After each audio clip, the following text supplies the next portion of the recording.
Selamat datang di akun YouTube Liputan Indonesia TV. Saya Riko. Saya akan ngajak Anda mendengarkan cerita dari dua jurnalis Liputan Indonesia TV yang sudah berkali-kali ke Palestina.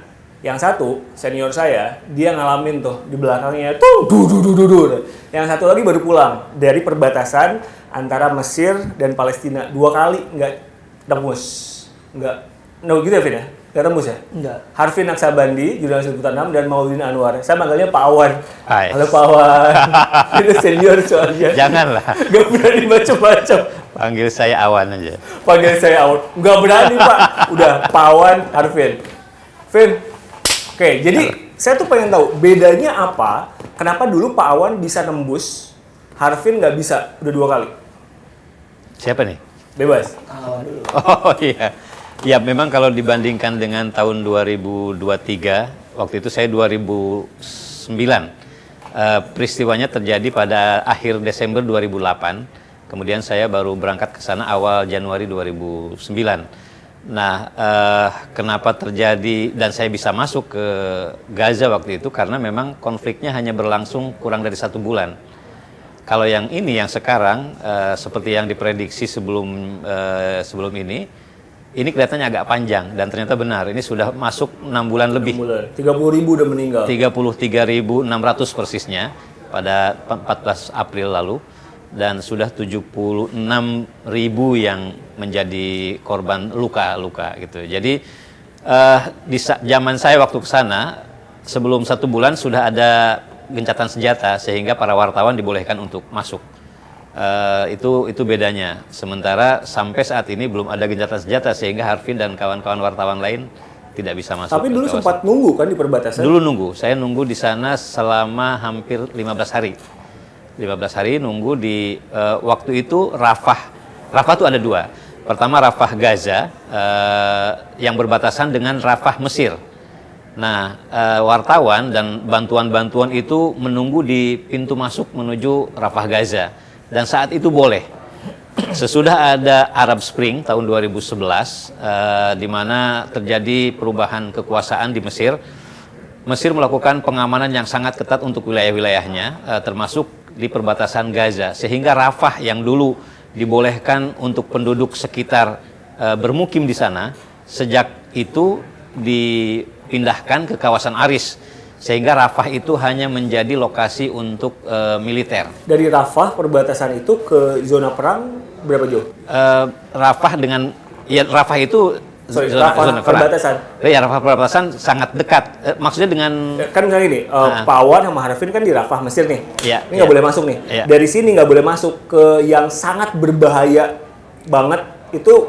Ya disitulah sebetulnya antara Rafah Gaza dengan Rafah Mesir itu ya berdempetan. Sehingga kalau terjadi bombardemen di kawasan Rafah Gaza, itu pesawat-pesawat tempur Israel lewat kawasan Mesir.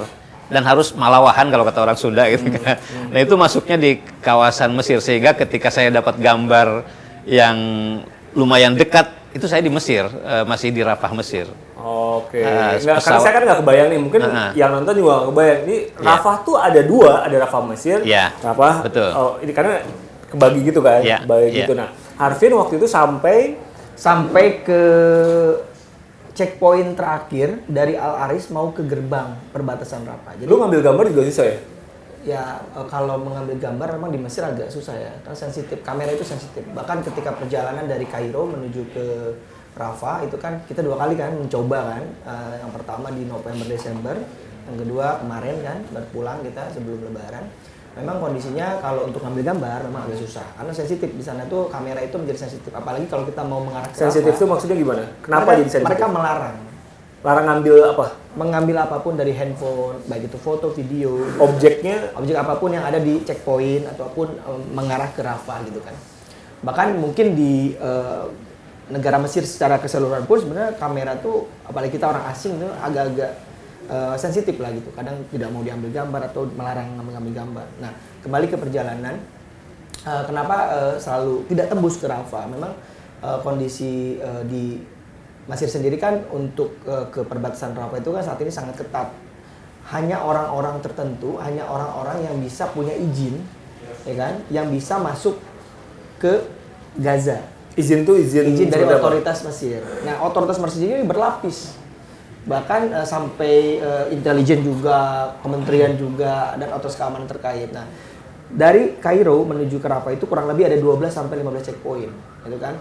Pada saat perjalanan pertama memang kita tidak tembus karena tidak dapat izin untuk melintas ke arah perbatasan Rafah. Jadi kita waktu itu di pemberangkatan pertama hanya sampai ke checkpoint pertama menuju ke Rafah di Ismailia, itu karena itu pun penjagaannya ketat.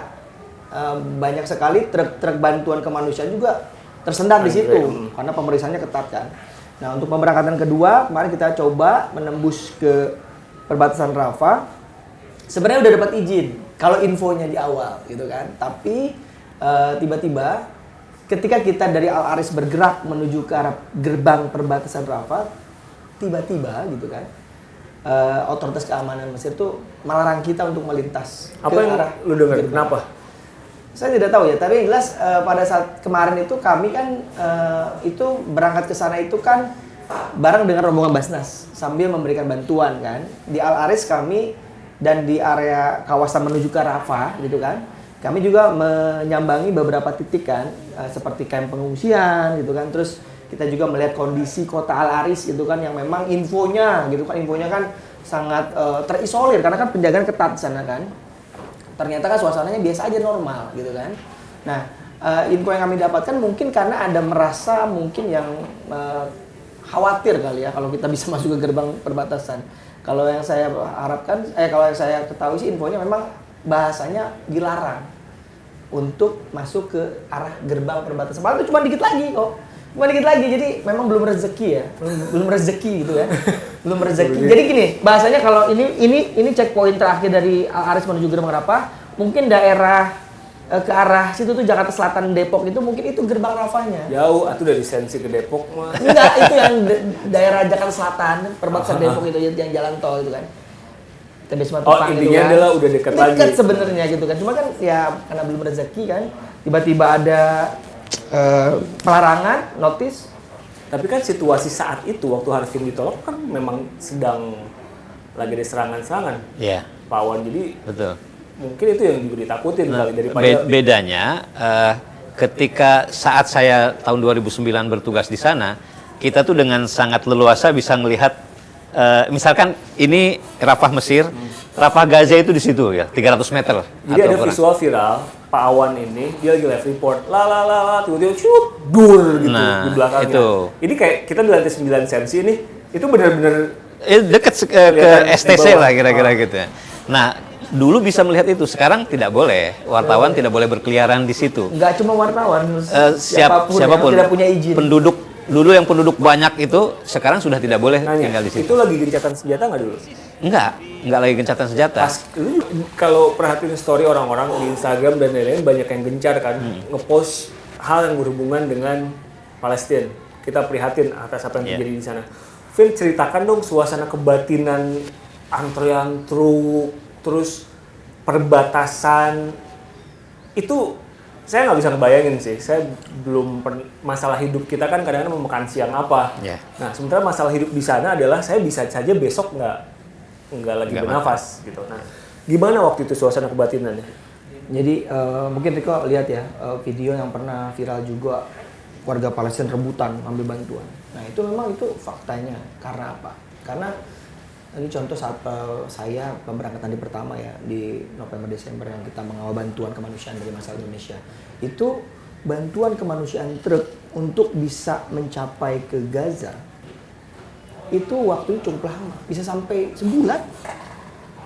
Jadi saking sulitnya masuk truk, perbatasan dibuka, tapi fakta yang kita lihat di lapangan bahwa antrian truk itu mengular itu dari checkpoint pertama. Dari Kairo menuju Ismailia itu checkpoint pertama. Nggak bisa masuk tuh karena Pemeriksaan begitu ketat. Oke, tapi akhirnya masuk. Yes, masuk. Akhirnya masuk nih. Setelah kurang lebih 1 bulan. Bantuan pertama yang dilakukan oleh masyarakat Indonesia itu melalui Indonesian Humanitarian Alliance kan. Itu 11 truk yang kita kawal ya, kita lihat langsung pemberangkatannya. Itu nyampe ke Gaza itu setelah kurang lebih hampir sebulan. Hampir lah. Dia nyampe, dia kirim video. Kalau si supir truk yang ngirim video ke kita, mungkin kita nggak tahu. barang bantuan itu sampai. Yang Saking lamanya. mastiin di checkpoint itu pemerintah Mesir. Nah, setelah pemberangkatan kedua kemarin, akhirnya saya tahu permasalahan di mana. Jadi kenapa bantuan-bantuan itu lama? Itu kan ternyata masalahnya itu ada di checkpoint Auga dan Nitzana yang pemeriksaannya itu dikuasai atau benar-benar dipegang oleh Israel. Jadi dari Kairo menuju ke Rafah itu kan kurang lebih ada 15 checkpoint ya. Ternyata truk-truk itu tuh nggak langsung masuk. Vin nanya 15 checkpoint teh, saya nggak kebayang sih. Checkpoint 1, checkpoint 2, 3, 4, 15 checkpoint itu karena jauh banget atau karena emang seketat itu dan sehati-hati itu? Seketat itu dan sehati-hati itu. Tadi nggak bisa masuk gara-gara checkpointnya dikuasai oleh yang Israel. Enggak, yang Israel itu yang jadi masalah utama. Karena kenapa gitu kan? Jadi kalau checkpoint dari Kairo ke Rafah dari Mesir ya, kita berbicara dari Mesir itu kan, sebenarnya pemeriksaan nggak terlalu seketat yang yang saya sebutkan di checkpoint Auga dan Nitzana.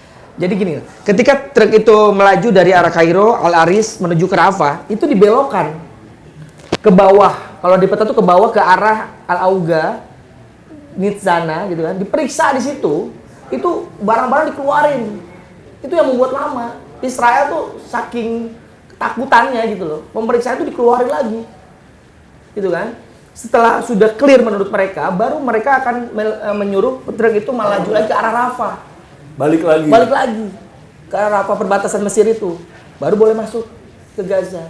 Nah, ada masalahnya lagi ternyata kan kerjasama proses bantuan kemanusiaan ini kan dilakukan oleh salah satu koordinator penyalurnya itu kan adalah IRC, Egyptian Red Crescent, bulan sabit merahnya Mesir kan. Mereka kerjasama dengan Palestinian Red Crescent itu kan. Ternyata ketika kami kemarin datang ke Al Aris melihat kondisi terkini antrian truk, ternyata Palestinian Red Crescent itu hanya punya 100 truk untuk mengambil alih bantuan truk-truk yang dari Mesir. Itulah membuat lama. Jadi truk yang dari Mesir ini, kalau kita lihat video dari si supir-supir yang kirim ke kita, itu dioper ke tempat lain, dibalikin lagi ke situ. Jadi truk dioper ke truk yang akan membawa ke Gaza. Proses itulah yang membuat lama. Sementara Palestinian Red Crescent hanya punya 100 truk. Sementara bantuan dari Mesir ini banyak ribuan. Makanya kemarin itu ada, kalau pas aku kemarin ke sana ya, itu ada 1.500 truk yang masih mengantri dari Al Aris sampai ke checkpoint arah gerbang Rafah. Jadi sangat panjangnya. Belum lagi ada bantuan-bantuan yang ditolak Israel. Nah, mungkin ini informasi juga. Jadi nggak semua bantuan itu diterima oleh Israel di checkpoint Nitzana tadi. Bantuan apa yang ditolak? Berhubungan dengan plastik, kayu, alat-alat medis yang modern itu ditolak sama Israel. Nggak tahu, tapi informasi yang kami dapatkan dari wawancara itu mereka menyebutkan bahwa Israel takut dimanfaatkan untuk jadi senjata. Contoh plastik misalnya. Bahkan ada plastik-plastik dari bantuan kemanusiaan Indonesia dari Basnas itu semua dibukain, ditolak. Plastiknya saja, wadahnya saja, isinya boleh dimasukin. Itu kan PR, tentunya kan proses itu kan jadi membuat lama distribusi bantuan kemanusiaan kan. Nah itu cuman dari Indonesia, apalagi nanti dari negara-negara lain banyak. Dari Mesir tuh banyak sekali. Golnya Israel kan Pak Wan, ini awam ya, gampangnya golnya Israel adalah supaya orang-orang Palestina nggak di situ kan. Sementara golnya Hamas adalah ya juga gampangnya nggak ada Israel di situ kan. Ini nggak akan berhenti sih. Gol Israel itu yang selalu digaungkan adalah menghabisi Hamas. Ya. Karena Hamas dianggap sebagai kelompok, bahkan kelompok teroris gitu mereka menyebutnya. Makanya karena mereka bilang ini bukan genosida. Betul, ini menghabisi kelompok yang sudah melakukan penyerangan ke Israel pada tanggal 7 Oktober, di mana hampir 2.000 orang meninggal dan ratusan orang dibawa ke kawasan Gaza, diculik gitu kira-kira ya, dan ditawan di Gaza. Itu yang membuat Israel melakukan serangan selama ini sampai lebih dari 6 bulan. Ya, kalau dibandingkan dengan tahun 2009, 2008, itu kasus kenapa terjadi penyerangan ke Gaza dipicu hanya oleh ya saling lontar roket, kemudian mengganggu keamanan di perbatasan gitu ya. tahun 2006 saya juga ke Libanon. Waktu itu terjadi konflik antara Gaza dengan Hizbullah Libanon. Penyebabnya hanya ya kita bilang sepele lah dibandingkan dengan yang terjadi 7 Oktober, di mana tentara Hizbullah atau milisi Hizbullah menculik tentara Israel dan ada satu yang mati gitu. Hanya karena itu saja terjadi konflik lebih dari sebulan. Ini tanggal 7 Oktober Gaza melakukan serangan yang luar biasa masif dengan lebih dari 1.000 orang Israel meninggal, ratusan diculik gitu. Itu kemudian Israel marah dan akhirnya sekarang ini saatnya menghabisi Hamas gitu. Nah, tetapi ya seperti yang kita lihat dampaknya bukan Hamas yang hancur, malah infrastruktur di Israel, di Palestina, di Gaza hancur. Kemudian dari laporan terakhir 33.600 orang yang meninggal, 72%-nya itu anak-anak dan perempuan yang tidak tahu menahu terkait dengan serangan Hamas ke Israel itu. Jadi kesan yang ditimbulkan adalah Israel pengen kayak mendeportasi Palestina keluar Itu kan, dan bahkan menguasai. Saya dengar ada proposal dari Israel ke Mesir. Jadi Israel membuat proposal, ayo berikan lahan di Sinai, kawasan Sinai itu di Rafah dan ke kawasan itu ya di Al-Aris, kira-kira segede Gaza lah gitu. Nah, tampunglah warga Gaza ke situ, sebagai kompensasinya seluruh utang luar negeri Mesir akan diputihkan dan dibantu oleh Israel dan Amerika, kira-kira gitu. Tapi Mesir menolak tentu saja karena kalau dia terima ini betul-betul menghabisi sejarah Palestina gitu. Dan Mesir tidak ingin dicap sebagai negara yang menghancurkan atau menghilangkan Palestina. Yang sempat jadi, saya nggak tahu bahasa yang tepat apa, yang sempat diberlakukan adalah status quo kan. Ya udah gitu aja. Betul. Nah, cuman kan kalau status quo ketika ada pemicu lagi, dar Pasti lagi. akan selalu begitu, selalu begitu. Jadi ini problemnya adalah Hamas bahkan tidak mau mengakui Israel, beda dengan Fatah. Fatah itu sesudah perjanjian Oslo, Yasir Arafat waktu itu ada pengakuan sebetulnya terhadap negara Israel. Tapi bagi Hamas tidak ada, Israel itu tidak ada gitu. Yang ada adalah wilayah Palestina. Israel mencuri wilayah Palestina dan itu harus dikembalikan. Makanya saya baca kalau dalam tulisan itu solusi cara Hamas adalah kehancuran Israel. Betul. Iya, betul. Bener itu karena kenapa? Karena September 2023 saya juga ke tepi barat seperti yang tadi Kang Awan jelaskan bahwa Kenapa mainnya pada jauh-jauh sih? jadi memang kenapa Hamas tidak mau gitu? Karena memang diakui pun itu masih menyerobot. Yeah. Di tepi barat itu di Hebron lah itu ya. Itu banyak sekali hunian-hunian warga Palestina itu didirikan bangunan oleh Israel. Yeah. Lahan-lahan tanah-tanah Palestina itu dibangun. Jadi memang saya sepakat sih kalau memang dan tidak. Sekarang itu udah sangat kompleks karena lokasi-lokasi yang diduduki oleh Israel itu udah makin banyak kan, makin baik yang legal dan ilegal, paling banyak. Yeah. Dan di dalamnya itu tuh udah ada pangkalan militer dan juga ya kekayaan dalam tanda kutip ya. Jadi emang nggak mungkin juga di. Betul, jadi baik di tepi barat maupun di Gaza itu sebagiannya ya disebut wilayah pendudukan makanya. Ya. Jadi ya itu wilayah jajahan lah kira-kira.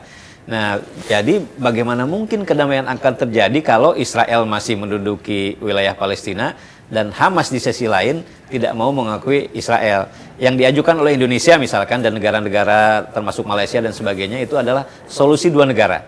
Oke, Israel tetap berdiri tapi akui juga dong Palestina. Kasih wilayah gitu. Persoalannya memang ini wilayah yang mana nih? Apakah wilayah tahun 67, tahun 48, tahun 73? Nah itu pasti akan menimbulkan masalah. Tapi katanya kalau solusi dua negara itu yang ribet adalah Hamas dan Fatah. Betul. Karena betul. kan Hamas tidak mengakui. Iya, betul. Nah, itu gimana? Nah, itu problem internal yang sampai saat ini selalu menjadi batu sandungan untuk proses perdamaian antara Israel dan Palestina. PLO Yasir Arafat dengan Fatahnya mengakui keberadaan Israel ya. Demikian juga Israel akhirnya memberikan otoritas, makanya disebut pemerintahan otoritas Palestina untuk PLO dan Yasir Arafat. Tapi Hamas di sisi lain tidak mengakui itu. Nggak ada. Pokoknya target mereka adalah menghabisi Israel dari nama sebuah negara lah kira-kira gitu. Pokoknya wilayah itu harus menjadi Palestina lagi. Vin, dirimu kan sempat ngambil gambar juga tuh permukiman Israel yang makin banyak. Iya, di Hebron itu. Nah, jadi masuk ke tepi barat pun nggak gampang kok. Jadi kita nih sebagai orang luar, orang Palestina juga nggak bisa masuk dengan mudah. Pemeriksaan begitu ketat kan. Nah, di tepi baratnya pun banyak sekali warga Palestina juga yang menerima ketidakadilan. Contoh di Hebron misalnya. Banyak sekali kalau informasi yang kami dapatkan di lapangan itu hunian-hunian mereka juga terganggu. Bahkan ada yang diusir lah gitu kan. Kita lihat juga kan banyak di media sosial juga kan banyak yang terganggu tempat-tempat tinggal mereka gitu kan, di occupation lah bahasa kan, diduduki gitu kan. Jadi memang kondisi seperti itu di lapangan dan bahkan kalau kita berjalan dari Yerusalem nih ya, dari Masjid Al-Aqsa kita menuju Hebron, itu tentara-tentara Israel tuh di pinggir jalan tuh dengan senjata lengkap bersiaga terus. Bersiaga. Jadi ya begitu kondisinya, jadi ketidaknyamanan bagi warga Palestina di tanah kelahirannya ya wajar Ini saja. gimana suasana kebatinan mereka kalau ngobrol sama warga-warga sana? Ya mereka sedih lah. Mereka selalu merindukan hal yang baik di tanah kelahiran mereka gitu. Mereka contoh hal sepele lah. Masuk ke Masjid Al-Aqsa lah, itu pengennya mereka kan dipermudah gitu kan. Tapi kan nggak semudah itu, walaupun mereka orang Palestina gitu kan. Tidak semudah itu hal yang satu contoh gitu kan. Jadi banyak hal lah untuk tempat tinggal juga kan mereka bersaing jadinya, padahal itu kan tanah Palestina gitu. Oh, Pak Wan, apa yang membuat negara-negara Islam, jadi deh banyak negara nggak bisa stop Israel. Indonesia udah ngegas juga. Oh, selain Indonesia udah juga ada yang membawa ini ke Mahkamah Internasional. Ya, ada dua hal di sini. Yang pertama memang Israel kita sebut kopeh, keras kepala. Jangankan terhadap negara-negara Islam atau negara Arab, terhadap Amerika pun dan juga PBB, Israel abaikan. Berbagai resolusi PBB telah dilahirkan yang meminta Israel untuk menyetop serangan, tidak terjadi genosida dan sebagainya. Tapi Israel cuek aja. Dan ketika PBB membuat resolusi, ada hak veto Amerika yang tetap pro pada Israel. Itu yang ya nggak, Israel dipasok senjatanya oleh. Iya, itu sesuatu yang terjadi dan benar adanya. Itu yang pertama. Yang kedua, memang di antara negara-negara, kita tidak sebut negara Islam, negara Arab. Sekarang ini saya ingin bilang bangsa Palestina dibiarkan sendirian berjuang gitu. Kita lihat dari sejarahnya. Liga Arab itu berdiri tahun 45. Salah satu isu yang dikemukakan dengan pendirian Liga Arab itu adalah untuk menepis kemungkinan terbentuknya Israel. Waktu itu sejak tahun 1897 sebetulnya rencana itu sudah digaungkan. Kemudian Balfour, Perdana Menteri Luar Negeri Inggris, menabalkan itu dalam sebuah perjanjian gitu. Nah, ketika isu itu makin kencang, maka Liga Arab didirikan. Dan ketika Israel berdiri pada tahun 1948, 5 negara Arab berjuang untuk melawan Israel karena memprotes pendirian negara Israel itu. Walaupun akhirnya kalah. Tahun 67 tinggal 3 negara Arab, Suriah, Mesir, dan Yordan. Kalah lagi gitu ya. Tahun 73 juga tinggal 2 negara Arab, Mesir dan Suriah.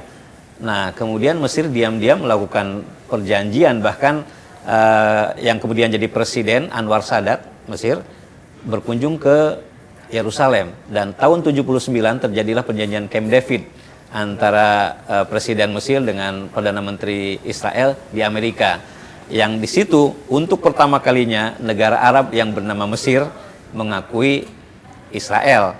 Padahal sesudah perang tahun 67, itu bulan Juni perangnya. Pada bulan September 67 itu terjadi dilangsungkan KTT Liga Arab di Khartoum. Yang paling terkenal itu ada satu poin yang disebut dengan three no's, 3 tidak. Tidak ada pengakuan pada Israel, tidak ada negosiasi pada Israel, dan tidak ada perdamaian dengan Israel. Sehingga negara Arab itu seolah-olah menyatakan bahwa pokoknya lawan Israel. Jangan ada pengakuan, tidak ada negosiasi, tidak ada kerjasama. Tahun 79 Mesir mengakui itu. Tahun 94 Yordan, tetangganya Israel, melakukan perjanjian kerjasama. Kenapa? Karena melihat posisi Israel jadi nambah melihat strategis. posisi Israel, dan terutama ada Amerika, negara-negara NATO lah, khususnya Amerika. Sehingga dengan tekanan-tekanan itu, dan mereka mungkin melihat susah ini, udah 3 kali perang kalah mulu gitu ya, sudah. Kalau gitu kita pakai jalan damai saja. Boleh jadi seperti itu. Banyak sekali kepentingan ya. Kemudian yang terakhir pada tahun 2020 di zaman Presiden Donald Trump, ada yang disebut dengan Abraham Accord. di mana Uni Emirat Arab dan Bahrain melakukan hubungan dengan Israel. Diikuti Desember 2020 di tahun yang sama oleh Maroko dan Sudan, tempat di mana tahun 67 itu ada Trinos itu tadi. Jadi makin ke sini tidak ada negara Arab yang bersatu dulu tahun 73 dan 67 ketika terjadi perang. Negara-negara Arab yang lain yang tidak terlibat perang melakukan embargo minyak pada Amerika, sehingga Amerika merasa tertekan dan menekan Israel, ayo berhentikan perang ini, gitu ya.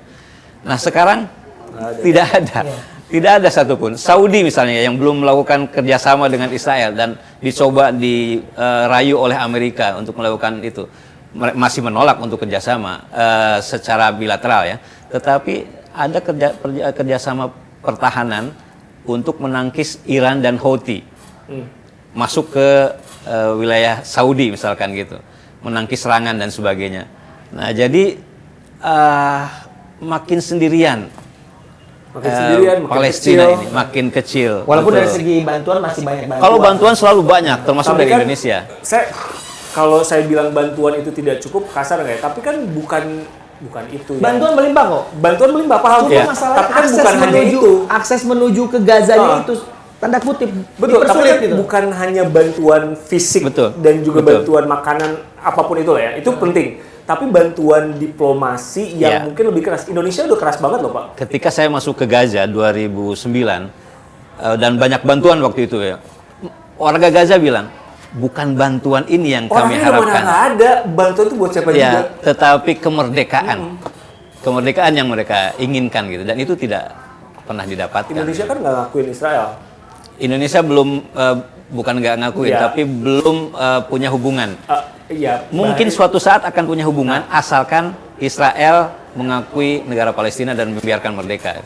Pertanyaannya gini, kan nggak mungkin juga tuh negara-negara yang nggak suka dengan Israel nyerang gitu.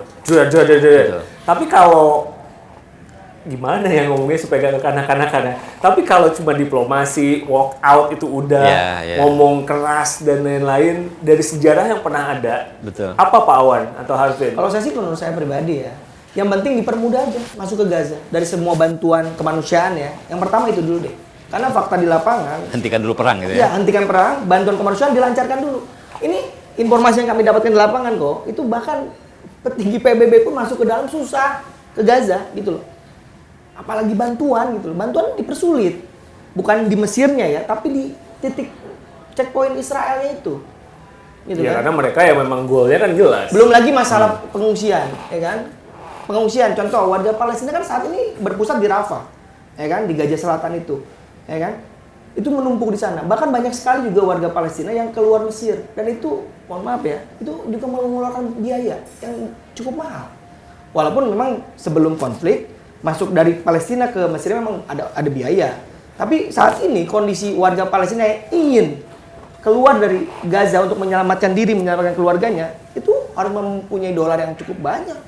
Fakta di lapangan yang kami dapatkan, pengakuan warga Palestina di Mesir yang berhasil masuk Mesir, itu mengeluarkan dolar kok. Ya, lu terlihat asik saat bilang fakta yang kami dapatkan di lapangan. Jadi saking kasihannya gitu loh warga Palestina. Udah amat diserang, tapi untuk akses segala macamnya juga dipersulit gitu.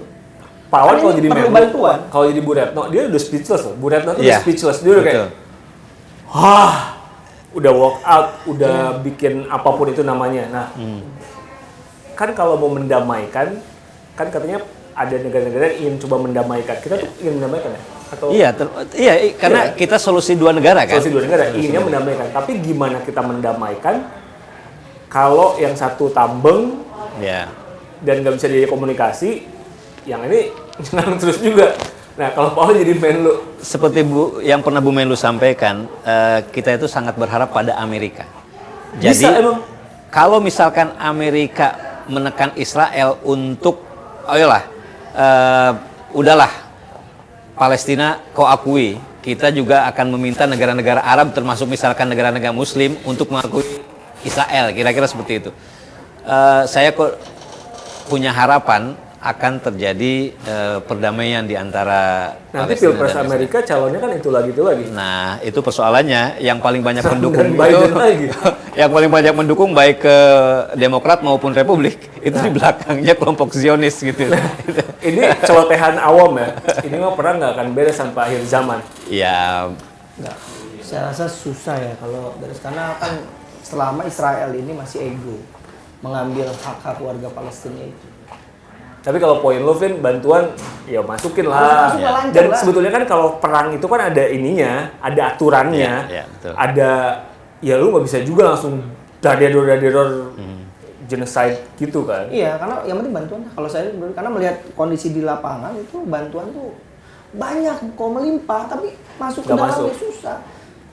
susah itu. Jadi bantuan masuk ke Gaza, cuman volumenya itu loh sedikit gitu. Sementara kebutuhan di sana banyak. Oke lah, udah mau maghrib. Pak Wan. Jadi terakhir, ya terus di Indonesia itu sekarang lagi ramai boykot. Share apapun Iya. yang kita dengar dan visual yang didapatkan. Ini tidak akan menjadi percuma. Ini akan membantu apapun itu caranya. Menurutmu tidak ada benar, tidak ada salah? Ya sepakat harus diboikot. sah-sah saja itu dilakukan gitu ya. Jadi karena memang ada dampaknya juga. Ini bukan pandangan redaksi ya? Iya, ini Pandangan pribadi ya? Ini bukan pandangan redaksi ya? pandangan saya sebagai sebagai seorang warga Indonesia gitu ya. Karena itu bagian dari ekspresi amarah warga pada perlakuan Israel terhadap Palestina. Jadi ya sah-sah saja itu dilakukan. Hanya memang tidak cukup kalau sekedar itu. Pertama yang harus dilakukan tadi, kita harus membantu warga terutama Gaza dengan apapun yang bisa kita lakukan, khususnya bantuan-bantuan finansial atau apapun yang bisa dikirimkan ke sana gitu lewat berbagai organisasi dan lembaga gitu. Tapi yang kedua memang walaupun tadi Riko bilang ini konflik boleh jadi sampai akhir zaman. Enggak, itu bukan saya bilang sih Pak, itu celotehan. Celotehan ya, oke. Celotehan Celotehan. awam, iya nggak sih? Boleh jadi itu muncul dari fakta dan realitas yang memang ini susah untuk dilakukan itu perdamaian itu ya. Tetapi sebagai orang yang tetap punya optimisme, suatu hari saya yakin itu akan tuntas gitu. Dan itu mesti diupayakan. Harus diupayakan. Karena banyak yang meninggal. Harus terus diupayakan, betul. Yang perlu kita perhatikan tadi yang seperti disampaikan Harvin itu terkait dengan tragedi bencana kemanusiaannya. Apapun perang, mau Israel lawan Hamas atau Ukraina Rusia, itu selalu yang timbul adalah bencana kemanusiaan untuk warga sipil. Dan karena itu, maka yang harus kita lakukan, misalnya termasuk jurnalis, memberitakan dari sisi Kemanusiaan. tadi, bencana kemanusiaannya. Karena betul-betul itu disaster. Nah, betul. itu anak kecil banyak Satu banget. lagi kok terakhir penting nih tuh, menurut saya pribadi nih, ini pengalaman saya ke sana. Menurut saya bagi masyarakat Indonesia yang mau menyumbangkan hartanya ke warga Palestina lebih baik berupa uang. Jangan barang. Karena barang udah banyak, susah masuk. Bukan barang udah susah. masak juga, karena lebih baik uang itu kita belanjakan misalnya di negara-negara yang terdekat dengan Gaza, seperti di Mesir misalnya atau Yordania. Karena secara ongkos juga lebih murah dan efektif, efisien dibanding kita harus mengirimkan bantuan barang dari Indonesia menuju ke sana gitu kan, itu ongkosnya luar biasa besar gitu loh. Jadi saran saya kepada masyarakat Indonesia yang mau menyumbangkan hartanya kepada masyarakat Palestina lebih baik berupa uang. Nanti lembaga zakat sudah paham. Di Indonesia sekarang sudah banyak lembaga zakat dan mereka udah paham lah caranya seperti apa, pasti akan membelanjakan Supaya nggak ngeribetin dan tepat sasaran. Tepat sasaran. Gampangnya kan gitu. Iya. Oke lah. Oke. Nggak, kadang lelah Iya, betul. ngomongin Tapi konflik itu lelahnya karena banyak hal yang membuat kita semua sedih dan banyak hal membuat kita semua marah, apalagi yang udah pernah kesana. Jadi Kenapa sih tambeng banget ya gitu. kita ngobrol lain kali. Makasih Oke, Pak Wan. terima kasih. Jangan Riko. lupa subscribe akun YouTube Liputan 6 SCTV untuk berita aktual, tajam, terpercaya. Dah.